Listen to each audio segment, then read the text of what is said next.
Bonjour et bienvenue chez Louis BDSA. Je m'appelle Pierre Fabriard, je suis responsable R&D ici dans cette entreprise. Et une fois n'est pas coutume, c'est moi qui vais vous présenter ce webinaire parce qu'aujourd'hui, on va vous montrer quelque chose de très spécial et de relativement nouveau.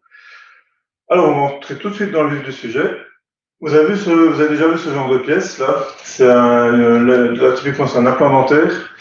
C'est une pièce en titane en règle générale, et cette pièce a la particularité d'avoir un filet qui est vraiment spécial. Vraiment, les formes très compliquées. On peut voir ici qu'on part d'abord sur une ligne conique comme ça. Ensuite, on vient rejoindre une partie cylindrique. On voit que entre deux, les filets se rejoignent. Si on fait tourner un petit peu tout ça, voilà, on peut voir aussi que la forme du filet change absolument constamment sur cet outil. Pour faire les filets sur ce genre de pièces, il y a plusieurs possibilités. La première que vous avez ici, ça peut être une fraise de forme. Ensuite, on vient fraiser réellement le filet en tournant autour. On peut le faire aussi au burin de peignage et faire en plusieurs passages un filet par peignage. Il y a aussi l'option de faire par tourbillonnage extérieur avec les systèmes, par exemple ici, un système Utilis. Donc, il y a beaucoup de possibilités pour faire ce genre de filet. Mais toutes ces possibilités, elles ont un grand problème, c'est qu'elles sont finalement pas si simples à mettre en œuvre et que ça vous ferait souvent pas mal de lignes de code à taper. C'est pas toujours facile qu'on ait une FA ou pas. C'est vraiment une opération qui est compliquée à régler. Alors ici, chez le on s'est posé la question. Quand on fait du filetage de filet pour l'horlogerie, par exemple, on a cette application ici où vous avez une petite vis ici qui peut être du M1, par exemple, et puis une grosse fraise, comme ça, à fileter. C'est un diamètre 40 ou 45, c'est le standard. Puis sur cette fraise, vous avez le profil inverse du filet à faire sur la pièce. Si on fait tourner tout ça, voilà, on voit ce qui se passe. La pièce va faire un tour, la fraise va faire un tour. Quand la fraise fait un tour, vous faites un tour avec la pièce aussi, puis vous décalez d'un pas partout. C'est un procédé qui marche très bien, qui est connu, qui est utilisé depuis très longtemps. Alors en voyant ça, on s'est dit, mais si on peut faire ça avec des filets cylindriques, est-ce qu'on ne pourrait pas le faire avec des filets comme ça, qui ont une forme vraiment particulière, des formes dans tous les sens, des choses vraiment compliquées à mettre en place. Alors, on a essayé de concevoir une fraise qui aurait l'empreinte inverse, si on veut, de la forme du filet sur elle. Ça donne ceci, donc on voit que c'est un filet qui est vraiment compliqué déjà à concevoir sur la fraise. Ensuite, on a essayé de la simuler. Alors, si je fais tourner tout ça, voilà ce qui se passe. On voit que la pièce tourne, le filet, on a l'impression comme ça qu'il se déplace, et puis la forme sur la fraise aussi se déplace en même temps que la forme du filet. Voilà, donc c'est exactement le même procédé qu'on a en filetage par polygonage standard, mais qu'on a adapté en filetage de forme, par polygonage de forme. Alors, théoriquement, si ça marche, c'est très bien. Ensuite, il faut voir si dans la pratique, ça marche aussi. Alors cette fraise, on l'a construite. Hein. Le but de cette fraise, de la faire comme ça, c'est de se dire que toutes ces lignes de code qu'on a vues tout à l'heure, c'est qu'elles rentrent quasiment dans la fraise. Donc après, pour l'utilisateur, c'est vraiment beaucoup plus simple à régler. Alors, bon, là, évidemment, c'est rendu. Les fraises, on les a réellement faites quand même. Ici, vous avez deux versions, une version à 36 dents, une version à 84 dents. Et puis, on s'est approché de deux entreprises pour les tester, ces fraises. On a fait un essai chez l'entreprise Tourneau-Samoutier, sur une Swiss Nano 7, et on a fait un autre essai chez Bumotech, à Vue-la-Danse, en Côte de Fribourg, sur un centre d'usinage type S91. Alors, on l'a fait sur un centre d'usinage comme ça, on a pu utiliser n'importe quel autre, chez une Bimama Codel ou je ne sais quelle autre marque de machine, tout comme la décolleteuse. Ce qu'on a surtout voulu faire, c'est qu'on ait deux machines complètement différentes. Donc, une petite machine,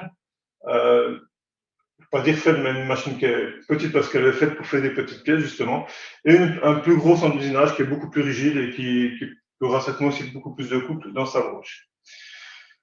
Voilà. Alors, une fois qu'on a monté tout ça, on les a réellement testés. Et puis là, le petit film de ce que ça donne en usinage. Alors, juste pour votre information, là, ici, c'est sur une pièce en laiton. On l'a fait en laiton, pourquoi? Parce qu'avec la caméra, c'est mieux de ne pas mettre trop d'huile. Pour qu'on puisse déjà voir quelque chose. Et puis, fraiser du titane comme ça sans huile, c'est peut-être un petit peu dangereux pour la machine, là. Donc voilà, on a fait un sec dans le laiton standard au plomb. Donc la fraise ici tourne à 750 tours par minute. La pièce, elle va tourner aussi à 750 tours par minute. Et puis, du moment que la fraise touche sur la matière, il y a exactement 9 secondes d'usinage pour faire un filet de forme comme ça complexe. Voilà, c'est fini. Au moment où ça ressort comme ça, on aura fait ça en 9 secondes. Dans l'exemple en laiton, mais aussi dans l'exemple dans le titane. Alors maintenant, on va un petit peu analyser les pièces qui ont été produites de cette façon. Alors c'est intéressant ces essais, parce que vous vous souvenez qu'on a fait deux types de fraises, une version 36 dents et une version 84 dents, sur la machine Tornos Suisse Nano 7. Les essais ont été faits par M. Nicolas Schraub, d'ailleurs que je remercie. Les meilleurs résultats ont été faits avec l'outil à 36 dents.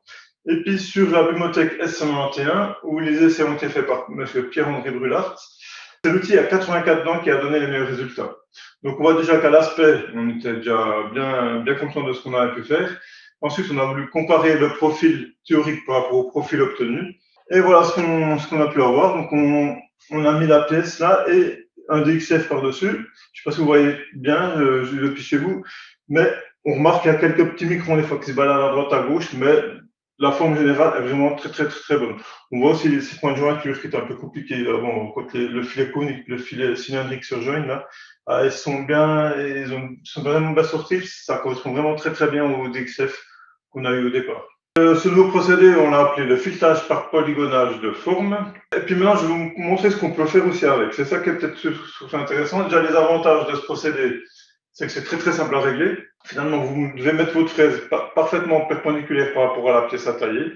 Vous foncez un coup dedans, vous reculez, et la pièce est terminée. Donc c'est vraiment deux lignes de code. Le temps de production aussi, vous avez vu que pour faire un filet comme ça dans un implant en titane, il nous a fait 9 secondes d'usinage.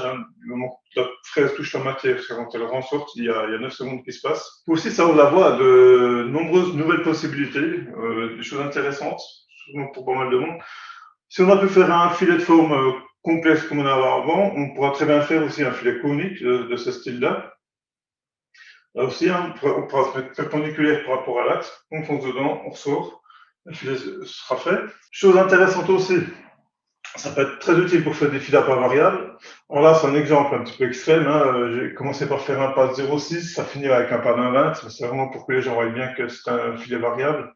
Et sans plus de programmation que ça, on rentre dedans, on ressort et le filet devrait être terminé. Après, on peut même peut-être encore aller plus loin. Pourquoi pas faire deux excentriques. Alors honnêtement, ça on l'a pas essayé, mais c'est tout à fait possible. Un excentrique comme ça peut être n'importe quelle forme finalement qui possible, pourvu que ce soit pas trop grand.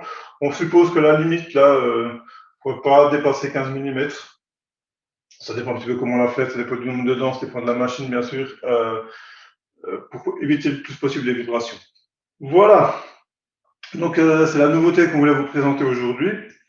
Alors, je vais déjà vous présenter mes collègues. Si vous avez des demandes pour ce type d'usinage, vous pouvez contacter mes 3 collègues conseillers techniques qui se baladent un peu partout.